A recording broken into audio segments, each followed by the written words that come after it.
नमस्कार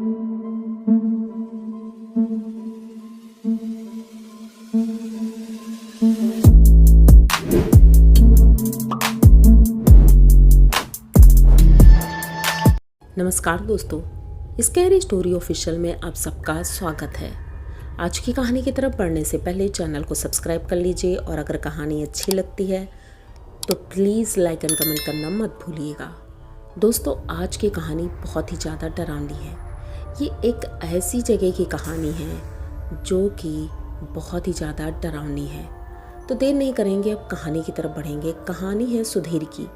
सुधीर गांव में रहता है अपनी फैमिली के साथ। उसके साथ में उसके मम्मी पापा, उसके भाई बहन सभी हैं, लेकिन कमाई का कोई स्रोत नहीं है। उनके पापा किसानी करते हैं पर उससे घर का खर्चा नहीं चल पा रहा था। तो सुधीर ने 12th पास करने के बाद उसने सोचा कि बड़े शहर में पढ़ाई भी कर लेगा और कुछ काम भी कर लेगा। तो यही सोच करके वो यूपी के कानपुर शहर आता है, क्योंकि कानपुर शहर व्यापार के लिए बहुत फेमस है। वहाँ पर बड़ी बड़ी दुकानें हैं, गोदाम हैं और बहुत ज़्यादा काम है। वहाँ पर कोई बेरोजगार रह ही नहीं सकता है, ये उसने सुना था। इसीलिए अपने गांव के एक साथी के साथ वो कानपुर के लिए निकल जाता है। वहाँ अपने दोस्त के घर में ही रुकता है पहले तो। उसके बाद सोचता है कि कहीं रहने का प्रबंध कर लूँगा, पहले काम मिल जाए। तो काम तो उसका दोस्त एक जगह बात करता है, कपड़े की बहुत बड़ी दुकान थी। तो वहाँ पर उसे काम मिलता है जो कि 4th क्लास काम ही था, जैसे कि कपड़ों के गट्ठर उठाना, गोदाम में रखना और उसे व्यवस्थित करना। तो उस काम का उसे उस वक्त, ये बात है आज से 15 साल पुरानी, उस वक्त उसे 3000 रुपये मिल रहा था। तो उसने सोचा कि इतना तो बहुत है, क्योंकि अगर इतना मिल रहा है तो मेरी पढ़ाई भी अच्छे से हो जाएगी और कुछ पैसे मैं घर भी भेज सकता हूँ और राशन पानी तो घर से ही आ जाता है, तो कोई दिक्कत नहीं है। और फिर धीरे धीरे कोई अच्छी जगह देख करके वहाँ पर सेट हो जाऊँगा। अभी तो काम सीखना भी है। तो ये सोच करके वो काम बड़े मालिक से बात करता है और काम ज्वाइन कर लेता है। पहला ही दिन था, वो काम पर जाता है, बहुत खुश था और मालिक से मिलता है। मालिक उसे समझा देते हैं काम। उसके बाद से वो अपना काम शुरू कर देता है। बड़े बड़े ट्रक आते हैं जिनसे माल उतरता है, उसके बाद गोदाम में सेट करना, उसके बाद मार्केट के बाहर फिर लेके जाना होता है, तो फिर से निकालना, ये काम था उसका। तो आज काम करते करते शाम का लगभग 7 बज गया था और मालिक का फ़ोन आता है कि सुधीर आज थोड़ा लेट हो जाएगा, क्योंकि त्यौहार का सीज़न है, इसलिए काम लेट चलेगा। तो सुधीर कहता है, जी मालिक, ऐसी कोई बात नहीं है, मैं रुक सकता हूँ। तो सुधीर रुक जाता है। अब गाड़ियाँ रात को लगभग 10 बजे तक आती हैं। तो माल बहुत ज़्यादा हो गया था जो कि अंदर गोदाम में सही से रखवाना भी था। तो सुधीर अपना काम कर रहा था। धीरे धीरे सारे कर्मचारी जाने लगे थे। सुधीर भी बस जाने ही वाला था कि अचानक से उसे याद आता है कि एक पैकेट में उसने नंबर नहीं डाला है, तो उसे नंबर भी डालना था। तो वो लौटता है और जा करके उसमें नंबर डालता है, और जैसे ही नंबर डालता है और निकलने लगता है, तभी जो दूसरी तरफ के पैकेट रखे थे बड़े बड़े, वो अचानक से नीचे गिरने लगते हैं। सुधीर समझ नहीं पाता है आखिर ऐसा कैसे हो रहा है। मैंने तो सही से सेट किए थे और अब तो सभी लोग जा चुके हैं, तो मैं अकेले अब कैसे करूँगा ये सब।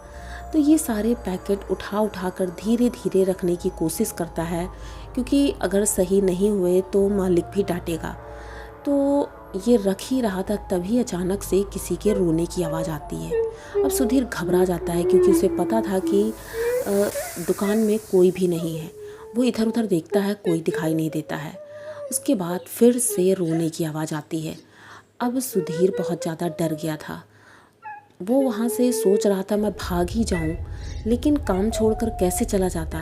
गोदाम की चाबी भी उसके पास थी, इतना ज़्यादा मतलब काम था। तो ये सोच करके वो जो उसके साथ का पार्टनर था, जो सीनियर था उसको फ़ोन करता है कि भैया दुकान में ताला लगाना है, आप जल्दी से आ जाओ, क्योंकि मुझसे अकेले नहीं हो रहा है, काम बहुत ज़्यादा फैल गया है। तो वो कहता है, अब मैं तो घर पहुंच गया हूं और आने में बहुत ज़्यादा टाइम लग जाएगा, ऐसा करो तुम ऐसे ही छोड़ दो और सुबह आकर जल्दी कर लेना। सुधीर कहता है ठीक है। अब सुधीर वहाँ से निकलने ही वाला था, अचानक से दरवाज़ा बंद हो जाता है। तभी वो पीछे मुड़कर देखता है तो एक लड़की है जो ऊपर पंखे के पास झूल रही है, लटक रही है।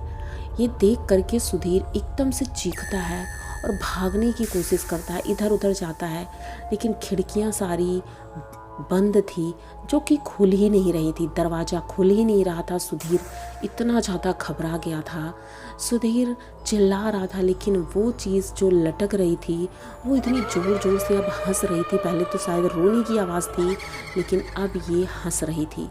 वो कुछ कहना चाह रही थी, पता नहीं क्या, लेकिन सुधीर कुछ सुन ही नहीं पाया और बेहोश हो जाता है।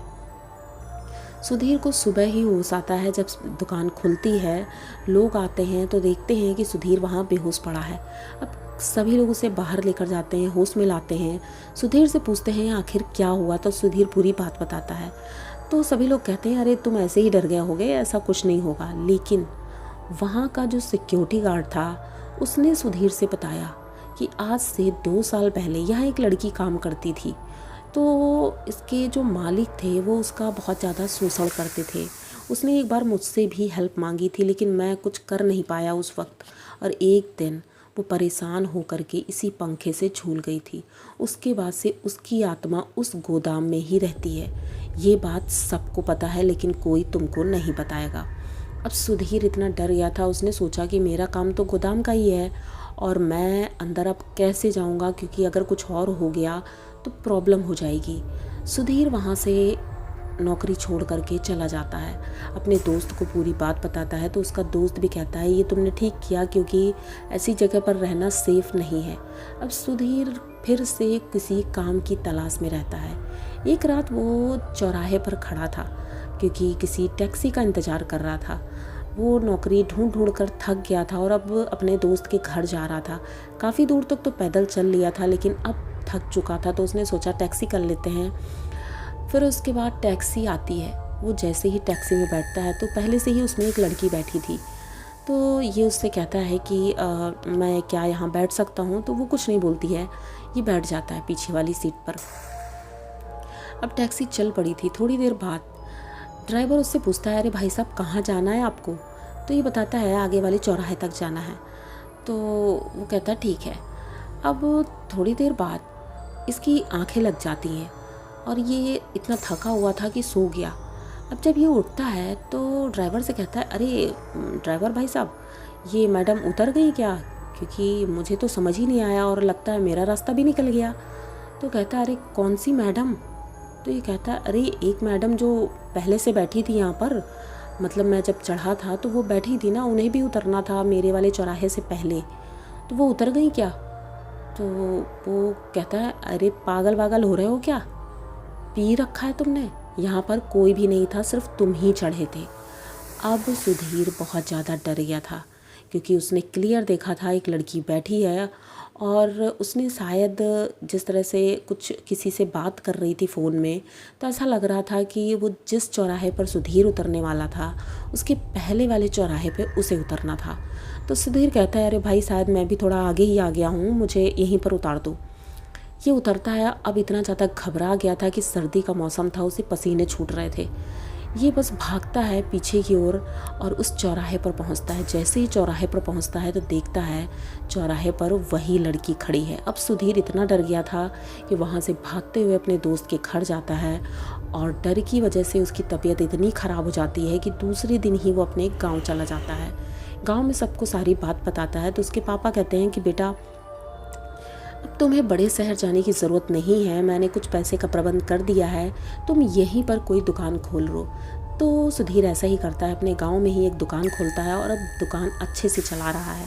तो उसका ये एक्सपीरियंस आप लोगों को कैसा लगा? अगर अच्छा लगा हो तो प्लीज़ चैनल को सब्सक्राइब करिए, लाइक कमेंट करिए, शेयर करिए और बने रहिए हमारे साथ। इसी तरह की नई नई कहानियाँ मैं लेकर आती रहती हूँ। तो मिलते हैं फिर किसी नई कहानी में, तब तक के लिए डरते रहिए।